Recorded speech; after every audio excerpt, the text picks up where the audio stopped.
ගල් දෙකක් එකට අතුල්ලලා ගින්දර නිපදවපු තැන ඉඳලා පසුගියදා දශක 5කට පස්සේ ආටිමස් 2 මෙහෙයුමෙන් සඳ තරණය කිරීම දක්වා හෝමෝ සේපියන්ලා පහු කරපු අද්විතීය සතපුම් කණු ගණනාවක් ලෝකේ තියෙනවා. මානව සංහතිය ඉස්සරහට යනවා කියලා තේරිච්ච, දැනිච්ච, හැඟිච්ච තැන් රාශියක් ඒ ආරම්භයේ ඉඳලා අඟහරුවල ජනාවාස සැලසුම් කිරීම දක්වා අපිට දකින්න පුළුවන්කම තියෙනවා. ඒ සතපුම් කණු ගොඩක් අතර 1953 මැයි 9 වෙනිදාත් එක වැදගත් සතපුම් කණුවක් මානව ඉතිහාසයේ සටහන් වෙන්න පටන් ගන්නවා. ඒ වෙන මොකක්වත් නෙවෙයි. මානව සංහතියේ අලුත් පිටුවක් පෙරලලා එච්චරකල් කරන්න බැහැ කියලා හිතුණ දෙයක්. එච්චරකල් කරන්න බැහැ කියලා නිගමනය වෙච්ච දෙයක් අතික්‍රමණය කරලා පෙන්වන්න සර් එඩ්මන්ඩ් හිලරි සමත් වෙනවා. සර් එඩ්මන්ඩ් හිලරි කියලා කියන්නේ මීටර් 8848ක් උස එවරස්ට් කන්ද පළවෙනි වතාවට තරණය කරපු පුද්ගලයා. ඔහු 1953 මැයි 9 වෙනිදා මේ එවරස්ට් පීක් එකට ගිහිල්ලා මුදුනට ගිහිල්ලා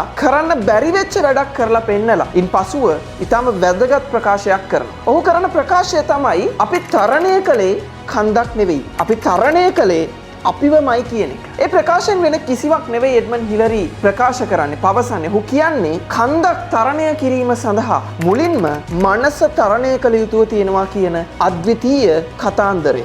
සර් එඩ්මන්ඩ් හිලරි ලෝකේ උසම කන්ද එවරස්ට් තරණය කරලා අවසන් වුණාට පස්සේ මේ වීඩියෝ එක මේ වැඩසටහන මම හදන තැන වෙනකන් මේ වෙද්දී මිනිස්සු 7563 දෙනෙක් එවරස්ට් තරණය කරලා තියෙනවා. හැබැයි වැදගත්ම දේ තමයි මේ විශාල පිරිස එවරස්ට් තරණය කරලා අවසන් වෙනකොට අපිට දත්ත වාර්තා පෙන්වනවා මිනිස්සු 340කට ආසන්න ප්‍රමාණයක් එවරස්ට් තරණය කරන්න ගිහිල්ලා මුදුනට යන්න ගිහිල්ලා මිය ගිහිල්ලා තියෙනවා කියලා. ඒකට හේතුව තමයි අපිට විශ්ලේෂකයෝ සහ විෂය ප්‍රවීණයෝ පැහැදිලි කරනවා එවරස්ට් කන්ද මීටර් 8848ක් උසයි. මේ උස කන්ද තරණය කරගෙන පළවෙනි කිලෝමීටර් 6 බෙස්ට් හයිකර් කෙනෙක්ට ඊටාම විශ්වාසයෙන් ඊටාම අපහසුවකින් තොරව ගමන් කිරීමේ හැකියාව තියෙනවා. හැබැයි කිලෝමීටර් 6 පනිනකොට කිලෝමීටර් 6න් පසුව දැනෙන්න පටන් ගන්නවා මරණීය සීතලක්. දැනෙන්න පටන් ගන්නවා ඊටාම අපහසුතාවයක්. දැනෙන්න පටන් ගන්නවා ශ්වසන ආබාධයක්. තමන්ගේ අතපය හැලෙන්න එනවා කියලා තේරෙනවා. එහෙම දැනෙන්නේ අපිට හුස්ම ගන්න තියෙන වායු සංයුතිය පොළොව මට්ටමේ ඉඳලා භූමි මට්ටමේ ඉඳලා කිලෝමීටර් 6ක් උඩට යනකොට ඉතා විශාල ප්‍රමාණයකින් අඩු වෙන නිසා. ඒ නිසා මොකද වෙන්නේ? පළවෙනි කිලෝමීටර් 6 ගමන් කරත් සුව පහසුවෙන් 6 පැන්නට පස්සේ බෙස්ට් හයිකර් කෙනෙක්ට වුණත් ශ්වසන ආබාධ එන්න පුළුවන්. ඇඟේ අමාරු එන්න පුළුවන්. මරණීය සීතලක් දැනෙන්න පුළුවන්. මේ කාරණාවත් එක්ක තමයි මේ මරණ 340 වාර්තා වුණා කියලා කියන්නේ. වැදගත්ම කාරණාව තමයි විශ්ලේෂකයෝ කියන විෂය ප්‍රවීණයෝ කියනවා මේ මැරිච්ච 340 දෙනාම එවරස්ට් කන්ද තරණය සඳහා සුදුසුකම් තිබිච්ච බෙස්ට් හයිකර්ස්ලා. ඒගොල්ලෝ බෙස්ට් හයිකර්ස්ලා. සාමාන්‍ය මිනිස්සෙක් එවරස්ට් තරණය කරන්න යන්නේ නැහැ. සාමාන්‍ය හයිකර් කෙනෙක් එවරස්ට් නගින්න කරේජ් එක අතට ගන්නෙ නැහැ. අනිවාර්යයෙන්ම බෙස්ට් හයිකර් කෙනෙක් තමයි එවරස්ට් තරණය කරන්න හිතන්නේ. හැබැයි බෙස්ට් හයිකර්ස්ලාත් 340ක් එවරස්ට් තරණය කරන්න ගිහිල්ලා මේ ගිහිල්ලා තියෙනවා. මේකට හේතුව මොකක්ද කියන ප්‍රශ්නයට උත්තරේ හොයනකොට වැදගත්ම දේ තමයි අපිට හමු වෙන කාරණා. විශේෂ ප්‍රවීණයෝ කියන කාරණා තමයි ගොඩක් අය හිතනවා එවරස්ට් තරණය සඳහා කරේජ් එක පමණක් ඇති. එවරස්ට් තරණය සඳහා සුදුසුකම් විතරක් ඇති. එවරස්ට් තරණය සඳහා ටිකක් සූදානම් වීම පමණක් ඇති කියලා. නමුත් වැදගත්ම දේ තමයි එවරස්ට් වල මුදුනට යන්න නම්, නොනැසී බේරෙන්න නම්, මරණීය සීතල දරා ගන්න නම් එතනින් එළියට ගියපු එවරස්ට් තරණය සඳහා ඉහළ කඳු මුදුනක් තරණය සඳහාම සුදුසු ප්‍රතිදේහ තමන් සතුව තිබිය යුතුයි කියලා විෂය ප්‍රවීණයෝ පවසනවා. ඒ කියන්නේ අපිට ඕන දෙයකට ඇන්ටිබොඩිස් ප්‍රතිදේහ ඕනේ. එවරස්ට් නගින්න වගේම සරලව කිව්වොත් ඔයාට කාලයකට සැරයක් හැදෙන වෛරස් උණකට ඔරොත්තු දෙන්න උනත් මම දැකලා තියෙනවා සමහර වෙලාවට මිනිස්සෙක්ට වෛරස් උණක් හැදුනම දවස් 20ක් නැගිටින්නේ නැතුව ඇඳට වැටිලා ඉන්න මිනිස්සු ඉන්නවා. ඒගොල්ලන්ට ප්‍රතිදේහ නැහැ, ඇන්ටිබොඩිස් නැහැ, නැවත ෆයිට් කරන්න දේවල් නැහැ. හැබැයි ඒ වගේම උණ හැදිලා දවස් දෙකකින් හොඳ කරගෙන බැක් ටු වර්ක් වෙන වර්ගයේ මිනිස්සුත් මේ ලෝකේ ඉන්නවා. අන්න ඒගොල්ලන්ට ප්‍රතිදේහ තියෙනවා. නැවත කොච්චර වේගයෙන් ඔබට නැගී සිටින්න පුළුවන්ද? ඔබ කොච්චර දුරට සූදානම්ද ඔබට තියෙන බාධකවලට? ඔබ කොච්චර දුරට මීට කලින් රෙඩි වෙලා ඉන්නවද ඒ කන්ද නගින්න කලින් කියන ප්‍රශ්නය ඊටාම වැදගත්. ඔබ එවරස්ට් නගිනකොට වගේම ජීවිතේ ඕනම කන්දක් නගිනකොට. ඒ නිසා ඔබ තේරුම් ගන්න මේක මේ මම ආරම්භයේදී එවරස්ට් වලින් ආරම්භයක් ගත්තට මේක කන්දක් නගින්න තියෙන කාරණාවක්ම නෙවෙයි. මේක කඳු මුදුනකට යන්න තියෙන කාරණාවක් නෙමෙයි. ජීවිතේ එවරස්ට් නගින්න වගේම ඕනම කන්දක් තරණය කරන්න මෙන්න මේ පොදු නියතිය, මෙන්න මේ පොදු සත්‍ය වැදගත් වෙනවා. ඔබට ප්‍රතිදේහ තියෙන්න ඕනේ. ඔබට ඇන්ටිබොඩිස් තියෙන්න ඕනේ. ඔබේ ජීවිතේ ඕනම කන්දක් නගිනකොට. මතක තියාගන්න තමන්ගේ වෘත්තීය ජීවිතය කියලා කියන්නේ. තමන්ගේ කරියර් එක කියලා කියන්නේ. එක්තරා විදිහක එවරස් කන්දක් තමයි. අපිට කන්ද මුදුනට යන්න වෙනවා. ලොකු මුදලක් උපයන්න නම්, ලොකු පොසිෂන් එකකට යන්න නම්, තමන් කැමතිම පුටුවේ දවසක ඉඳ ගන්න නම්, තමන් කැමතිම ජීවිතය අත්පත් කරගන්න. අන්න එතනට යනකොට වැදගත්ම දේ තමයි අපිට තියෙන්න ඕනේ අර විශේෂ ප්‍රවීණයෝ කියන ප්‍රතිදේහ ඇන්ටිබොඩිස් නැතුව අපිට එතනට ළඟා වෙන්න බෑ. ඒ නිසා අද අපි මේ වැඩසටහනින් කතා කරන්නේ කොහොමද ඔබේ කරියර් එකේ මුදුනටම නගින්න ඇන්ටිබොඩිස් හදාගන්නේ කියලා. ගොඩක් දෙනෙක් තමන්ගේ වෘත්තීය ජීවිතය සැලසුම් කරද්දී කල්පනා කරන දෙයක් තමයි මම පළවෙනි පාරම එක පාරම එවරස් නගින්න ඕනි කියලා. ඒ කියන්නේ යුනිවර්සිටි එකේ ඉගෙන ගන්න දරුවෙක් හිතනවා, ශිෂ්‍යයෙක් හිතනවා මම කැමතිම ජොබ් එකට ඩිග්‍රී එක අරගෙන යන්න ඕනි. එතකන් කිසිම දෙයකට අත තියන්නේ නැහැ. පළවෙනියටම කරන්නේ මම කැමතිම ජොබ් එක. තව ව්‍යාපාරයක් කරන්න කැමති කෙනෙක් හිතනවා මම ඇත්තටම දාන්න කැමති තරුපහේ හෝටලයක්. මම කොහොම හරි මුදල් උපයලා තරුපහේ හෝටලයක් දාන්න ඕනේ. එයා එහෙම කල්පනා කරනවා. තව කෙනෙක් ඉන්නවා මේ රංගන ශිල්පියෙක් වෙන්න පොඩි කැක්කුමක් ආසාවක් තියෙන කෙනෙක්. එයා කල්පනා කරනවා මම ඉක්තා ඉක්මනින් රංගනය හදාරලා රංගන ශිල්පියෙක් බවට පත් වෙන්න ඕනේ. අපි යන්න බලාපොරොත්තු වෙන කඳු මුදුන තමයි අපේ වෘත්තීය ජීවිතය ඇතුලේ එකපාරම ටාගට් කරන්න පුරුදු වෙලා ඉන්නේ. මෙන්න මෙතන පොඩි ප්‍රශ්නයක් තියෙනවා. මොකද මම අර වැඩසටහන මුලදී කතා කරපු ප්‍රතිදේහ වෘත්තීය ජයග්‍රහණයන් සඳහා අවශ්‍ය එවරස් නගින්න අවශ්‍ය කරන ප්‍රතිදේහ ටික මිනිස්සෙක්ට හැදෙන්නේ අපි ඒ නගින්න හදන කන්ද නගින පළවෙනි කන්ද වුණොත් නෙවෙයි. සරලව කිව්වොත් විශේෂ ප්‍රවීණයෝ අපිට කියනවා එවරස් නගිනකොට ගොඩාක් වෙලාවට එවරස් නගින්න කලින් වෙනත් කඳු ගොඩක් බඩගාලා තියෙනවා. පොඩි කඳු බඩගාලා තියෙනවා. ඒ කඳු බඩගාලා තිබුණොත් ඒවා එක්ස්පීරියන්ස් ඇවිල්ලා තිබ්බොත්, ඒක එක්ස්පෝෂර් එක ඇවිල්ලා තිබ්බොත්, ඒක ස්කිල් සෙට් එක හැදිලා තිබ්බොත් අන්න එතනදි තමයි කෙනෙක්ට එවරස් නගින්න අවශ්‍ය කරන ප්‍රතිදේහ ටික හැදෙන්නේ. ඔබ තේරුම් ගන්න ඔබේ වෘත්තීය ජීවිතය ඇතුලේ ඔබ කැමතිම පුටුවට යද්දී ඔබ මුලින්ම හොයන්නේ පුටුව නම් සමහර විට ඔබ බැංකු නිලධාරියෙක් වෙන්න කැමැත්තෙන් ඉඳලා බැංක් මැනේජර් කෙනෙක් වෙන්න කැමැත්තෙන් ඉඳලා ඔබ පළවෙනි ජොබ් එක විදිහටම බැංකුවට යනවා නම් ඔබට තේරෙන්න පටන් ගන්නවා මේ බැංකුවේ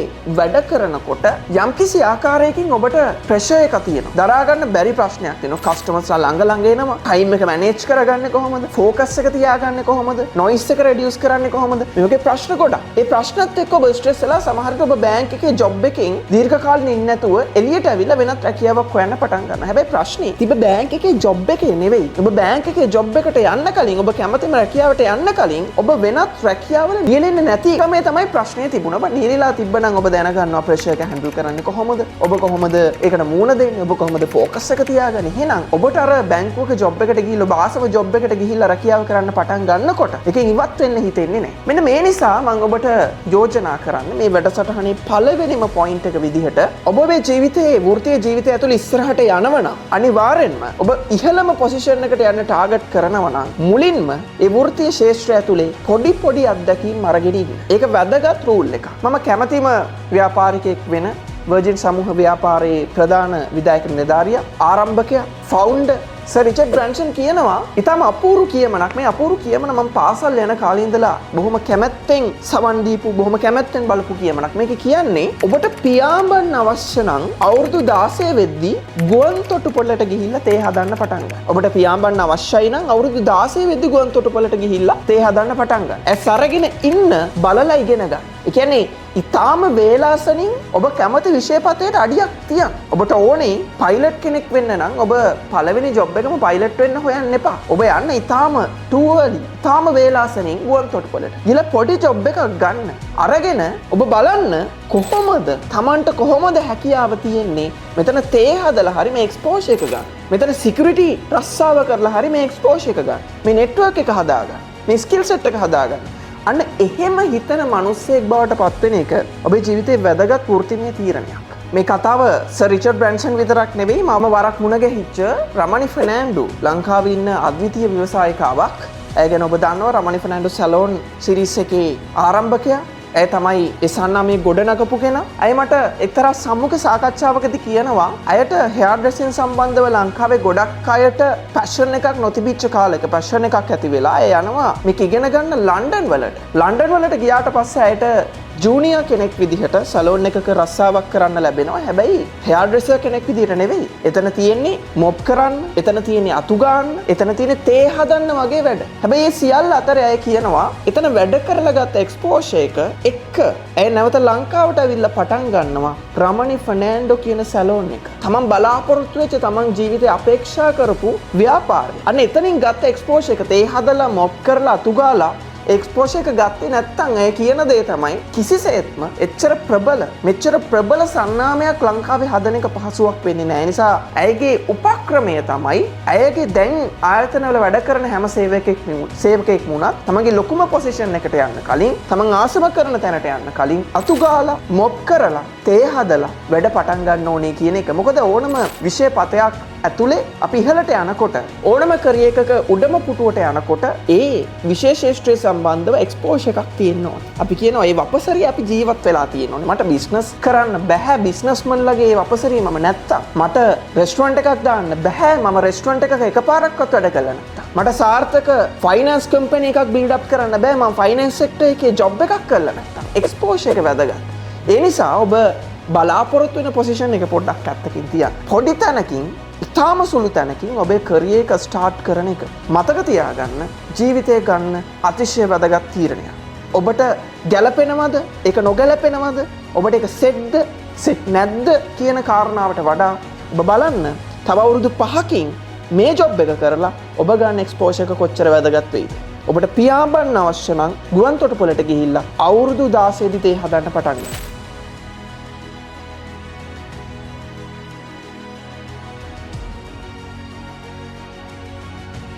ඊළඟ කාරණාව තමයි ගොඩක් අය පසුතැවෙන තැනක්, ගොඩක් අය කනගාටු වෙන තැනක්. මම මගේ ජොබ් එක කරන්න හිතන්නේ අනාගතේ ෆයිනෑන්ස් සෙක්ටර් එකේ මට ඕනේ ෆයිනෑන්ස් මැනේජර් කෙනෙක් වෙන්න.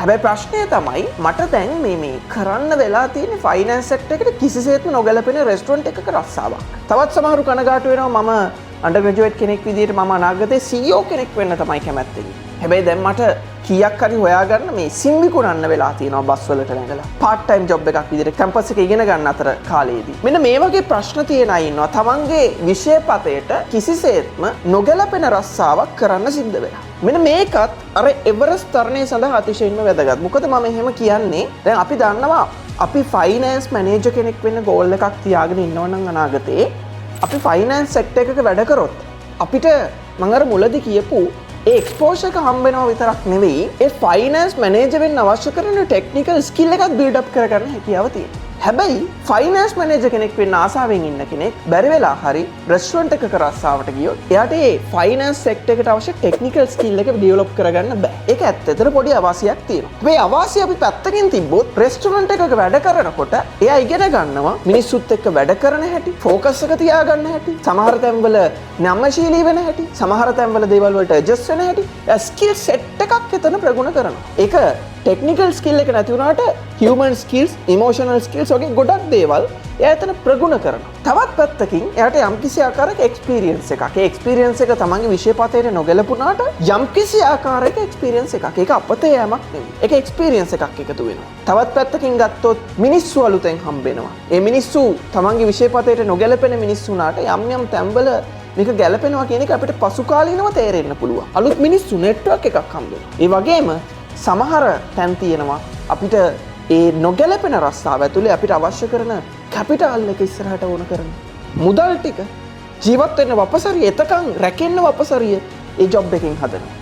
මතක තියාගන්න අපි අකමැති රස්සාවක් අපිට කරන්න සිද්ධ වෙනවා කියලා කිව්වට එතන ටෙක්නිකල් ස්කිල් එකක් නැති වුණාට අනාගතයට ගැලපෙන ඔබට වෙනත් ගොඩක් බෙනිෆිට්ස් තියෙනවා. මම නිතරම කියන්නේ ඔබ කැම්පස් එකක ඉන්න ගමන් part time job එකක් කරනකොට ඔබ ගිහිල්ලා සිම් විකුණනකොට ඔබ ගිහිල්ලා ලීෆ්ලට් එකක් බෙදනකොට ඔබට තේරුණාට මගේ අනාගත රැකියාවට මේව කිසිසේත්ම වැදගත් නැහැනේ කියලා ලොකු වැදගත්කමක් තියෙනවා. අපි දන්නවා part time job එකක් යුනිවර්සිටි ස්ටුඩන්ට් කෙනෙක් කරනකොට එයා ඉගෙන ගන්නවා එක එක මිනිස්සුත් එක්ක ගනුදෙනු කරන්න. සමහර තැන්වලට ඇඩ්ජස්ට් වෙන්න. සමහර තැන්වලට කතා කරන්න ඕනේදී කමියුනිකේෂන් ප්‍රැක්ටිස් කරන්න. කෙනෙක්ට ගිහිල්ලා ඒ සිම් එක විකුණනකොට පිච් කරන්න. බොඩි ලැන්ග්වේජ් එක තියාගන්න. නෙගෝෂියේෂන් ස්කිල්ස්. මේකේ ගොඩාක් දේවල් ඒ නොගැලපෙනවයි කියලා හිතපු part time job එක ඇතුලේ තියෙනවා. ඒ නිසා ඒක කරන කෙනෙක්ට තමයි තමන්ගේ ග්‍රැජුවේෂන් එකෙන් පස්සේ ජොබ් එකකට යනකොට පසුබිම හැදෙන්නේ එතන පර්ෆෙක්ට්ලි පරිපූර්ණ විදිහට වැඩ කරන්න. ඒ නිසා මම කියන්නේ part time job එකකට පුළුවන් ඔබේ ජීවිතය වෙනස් කරන්න. සම්පූර්ණ. ඔබේ කරියර් එක වෙනස් කරන්න. ඒක දිශානතිය හරිම පොසිටිව් පැත්තකට හරවන්න. ඔබ බලන්න ඔබට අකමැති රස්සාවක් වුණත් ඒකෙත් දේවල් තියෙනවා. ඔබට නොගැලපෙන තැනක් වුණත් ඒකෙත් දේවල් තියෙනවා. ඒ වගේම තමයි ඔබ ඔබේ ලොකුම කන්ද තරණය කරන්න කලින් මේ වගේ කඳු තරණය කළොත් අඩුම තරමේ ඔබට අවශ්‍ය කරන ස්කිල්ස් ටික හරි එතනින් හැදෙනවා.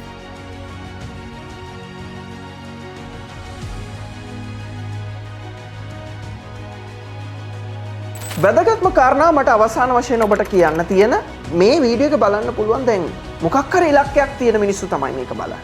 මොකක් හරි ඒක කරියර් එක, කෝපරේට් එක, සමහර විට ජොබ් එක මොකක් හෝ.